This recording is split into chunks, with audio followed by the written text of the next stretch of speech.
Breaking news, Dez Bryant to the New Orleans Saints.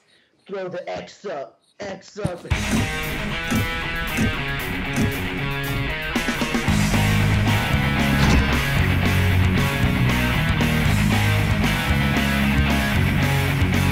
What is up, know-it-alls? We are back with another NFL video. Today we are discussing... 3, 2, 1... What is up, know-it-alls? Welcome back to another NFL video. Today we are discussing Dez Bryant to the New Orleans Saints. Joey, what is your reaction? The X is up in New Orleans, baby. Look, I'm a Giants fan, so I don't have any, really great great feelings about Dez Bryant. I mean, he was with the Cowboys for so long, he was killing us. But listen, he's an older guy now. People thought, hey, he might not play this year. Is he out of the league? Is he done for? He was always saying that, I'm going to sign with a team, but it's week 9 now. So I'm happy that he finally got picked up by a team. And, boy, if you were to ever try to revive or have a resurgence of your career, who better to throw to you than Drew Brees? Dude, that's facts. Big facts right there. I'm curious as to what took a team so long to sign him. If he's still in shape and if he's in good enough shape and he still is athletic enough to make a roster, especially a roster like New Orleans, which they're not sweating pass catchers right now. You know what I mean? They got Michael Thomas. He might be the best wide receiver in the league right now, and he can make that squad. What took him so long to getting signed to all the other teams that he worked out with? It was rumored he worked out, obviously, Dallas has a connection, but who knows if that was true. He was in the Cleveland Browns Hard Knocks episode. I think he had to go with Baltimore. Yeah. We literally said it at the same time. Yeah, the Ravens were trying to sign him. I think, was it before the season started or and I think he refused that offer though. I think he said he didn't want to play for the Ravens. But I mean, like you said, the fact that he can come back and play with Drew Brees. I mean, that guy's a top 5 quarterback of all time right now, especially statistically. You can argue it whether you take him top 5, but statistically, he's a top 5 quarterback. This team is the hottest team in football. They're 7-1 right now. They're 1 loss, Joey. New Orleans' 1 loss was to Fitzmagic in week 1.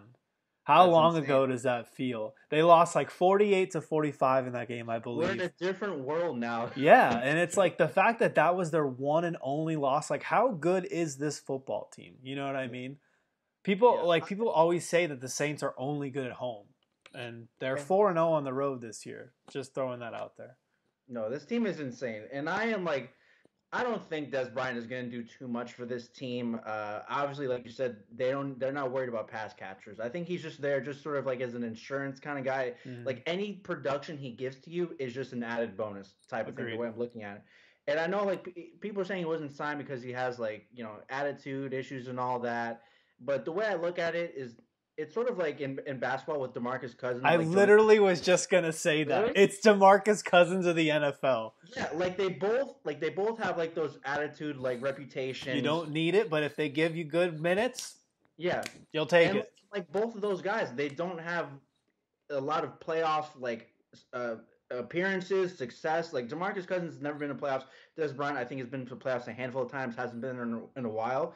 I think for Dez Bryant especially, he's gonna have no attitude issues at all. He's going to fall in easily with this team because they are a well-oiled machine. You don't want to rock the boat. And like we said earlier, Drew Brees is coaching you up. He's the on-field coach throwing you the ball. I think he's going to do whatever Drew says. He's going to play his ass off. I don't know how much he's going to produce, but I think it's obviously a bonus for the Saints to have another guy catching. Yeah. I think getting cut by the Cowboys and being out of work for so long probably humbled him a little bit. Especially being on a team with Sean Payton and Drew Brees, he's going to not have a lot of pull in that locker room. He's not going to be able to act up like he did in Dallas. He's going to sit on the bench. When he gets in, he's going to play his butt off, like you said, and we'll see what happens. But I can't agree with you more with the whole DeMarcus Cousins comparison because they don't need him. They're arguably the best team in the league right now. They're definitely Super Bowl favorites. And the fact that they just added Dez Bryant, it's literally if he gives you anything, it's an addition. But if he doesn't if he sits on the bench for the whole season, who cares? They don't need him. They're already 7-1 without him. Yeah. especially now that they're adding now that they've already added Mark Ingram back into the Yeah. mix. So that's one massive addition for them. And now they're adding potentially like a really solid third, fourth. I don't know where he slots in the depth chart receiver. I mean, this the rich get richer. You know what I mean? Yeah. Absolutely. Yeah. And what did you think about that Rams and Saints game? I mean, I was I couldn't believe it. I mean, I was like, look, I know the Saints are like really good offensively, but 45 points on the Rams. The Rams have the best defense in the league. I couldn't believe it, and the Rams were losing like by double digits for like Yeah. most of I that think the game. most important thing was that I think it was 35-14 at one point, I Yeah, believe. And at halftime, it was like 35-24, I want to say. But the something fact that like they put up 35 points in the first half and they're up that. 35-10 on the Rams, who are undefeated. I remember I was like, holy, I remember I texted you and I was Yeah, like, bruh, look at the Rams Saints game right now. I couldn't believe what I was like seeing. I was like, I mean, you never like guess that like a team is gonna go undefeated because it so rarely happens. Yeah, only one But time. Who did that? no, who went undefeated? Yeah, The Patriots? no. There was only one team that ever did it. Oh, Who was that you again? mean the Dolphins? Oh, was it the Dolphins? Dude, I didn't even know that. Wow. Most Look at us. Miami history. Dolphins. Wow, 1972. That's sick. Hell yeah, we're the only undefeated team. Thanks for that shout out, Joey. You're very welcome, David and Finn's fans. Well deserved. Um, but but yeah, no one expected. It's hard to predict that a team is going to go undefeated. I think we all understood that the Rams were probably going to lose like 2 games or something like that this season. But just the way they lost, I mean, giving up 45 points, like I like make no mistake, They got I clamps. I'll give them credit because in the first half it was 35 points. The second half, 10 points.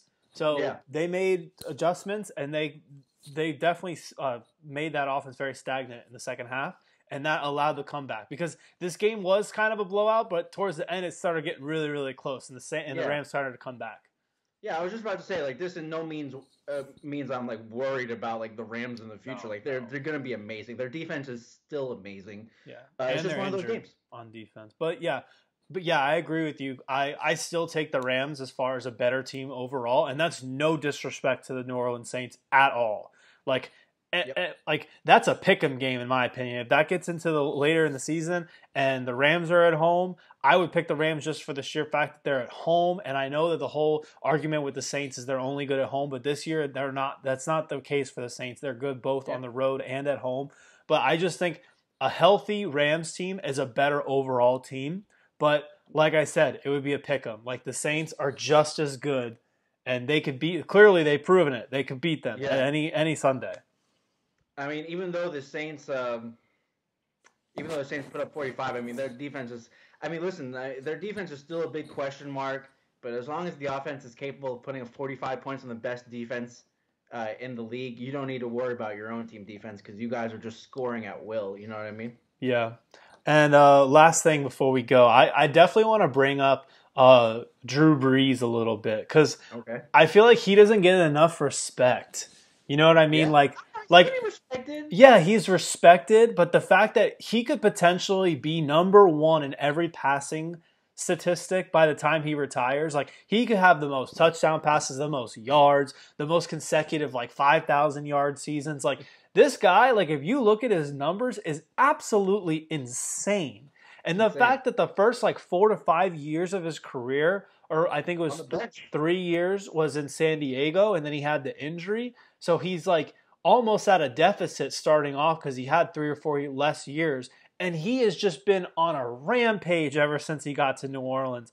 And this guy, statistically, again, like I'm going to say, a top five, maybe even top three quarterback. But when you hear talk about like the best quarterbacks, like you're always talking about Rodgers and Brady, but like no one ever throws Brees' name in there. And you have to start throwing his name in there, in my opinion. Yeah, it just goes to show you just how I don't think we realize just what an insane time we're living in right now. Like Yeah. Brady, Rodgers, Brees, like these are like the best quarterbacks like of all time. And Peyton And just they're all retired playing too. It's like, yeah, they're all playing at the same time. And we don't have that much long left. You know, Brady and Brees are both getting up there in age. I don't know how much longer they're gonna go for. So Mhm. you know, we gotta just appreciate what we're looking at right now. Yeah, and then you have guys like Eli Manning and like Ben Roethlisberger, multiple Super Bowl winners. And if they were in a different era, maybe they would be recognized a little higher. But since they were in the era of Brees and Brady and Rodgers and Manning and all these like crazy guys, you have multiple Super Bowl winners, and people don't think Eli and Roethlisberger are Hall of Famers. Like people debate that. Yeah, no, I think that people debate it more with Eli than Ben. But like, here's the thing: like Eli Manning, like he's an all-time great quarterback. Like he's a Hall of Famer. We can get into that in a whole nother video. But the main reason people knock him is because they would say like, oh yeah, like he's not a Hall of Famer because he was never like a top 5 quarterback like in the league at an extended time. Look at who he's playing up with. He's playing with Brady, his brother Peyton Manning for most of his better career. top 5 of all time. Like, of course, he's not going to be a consistent top 5 quarterback in the league when you have like the best quarterbacks of all time. Yeah. Even in that same division, when Donovan McNabb was, like when he was elite, like he was recognized as a top 5 guy in the league. Yeah. But yeah. I'm happy we both agree that Eli is a Hall of Famer, future Hall of Famer. I don't think there's a question about that. You have a multiple Super Bowl winner and arguably took out the GOAT. The GOAT of coaches and the GOAT of quarterbacks twice in that Super Bowl. Yeah, like people like to say like Hall of Famers should be reserved for like players you can't write. You like if you're writing about the story of football, you cannot leave these guys out. Like you cannot leave Eli Manning out when you're talking about the history of football. He ruined the Patriots' perfect season. Yeah, he took down the greatest quarterback and coach combo in history. Yeah, twice. Yeah. Not even the combo. It's just like the greatest coach and the greatest quarterback, but obviously they're a combo. Absolutely insane. Yeah. What was I going to say about Eli? Yeah, it's funny to me because you always hear the GOAT conversation and stuff, especially with the whole LeBron and Jordan thing. And it's funny because when people argue it, when you talk about rings, when it's convenient for them, like if you're a Jordan guy, you're like, oh, rings. And then with Eli, they're like, oh, well, like, he doesn't have the stats. Like, he's got the rings. And it's like, well, which one is it? You can't, like, flip-flop on this. Like, you're a stats guy or you're a rings guy or you're a combination of the both, which, in my opinion, Eli has both. Eli has enough stats. He's not, like, crazy elite with his statistics. He has enough to get him over the hump with those 2 Super Bowls. And he was Super Bowl MVP in both, correct? Yeah. 2-time Super Bowl and 2-time Super Bowl MVP. Like, dude. Yeah. And here's the thing, like no one like you said, talking about stats, like people don't realize it, but Eli's like top like 6 all time in like passing yards. No, I just said that. I said I don't think he's super elite with his statistics, but he's good enough. Like he's got enough stats on the board for him to justify a Hall of Fame. Not first ballot, but definitely a Hall of Famer. Definitely not first ballot. Yeah. All right. I'm not biased enough for that. All right, guys. Well, that is the video. As always, drop a like down below if you enjoy what you watch.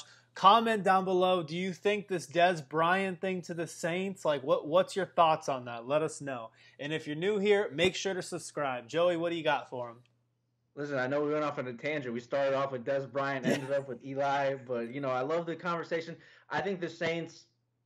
It's a classic win-win scenario for them. If Dez Bryant gives you something, it's a win. If he doesn't, well, you didn't really need him in the first place. So, only positive things. Couldn't agree more, bro. All right, guys. We will see you in the next one. Adios. Peace.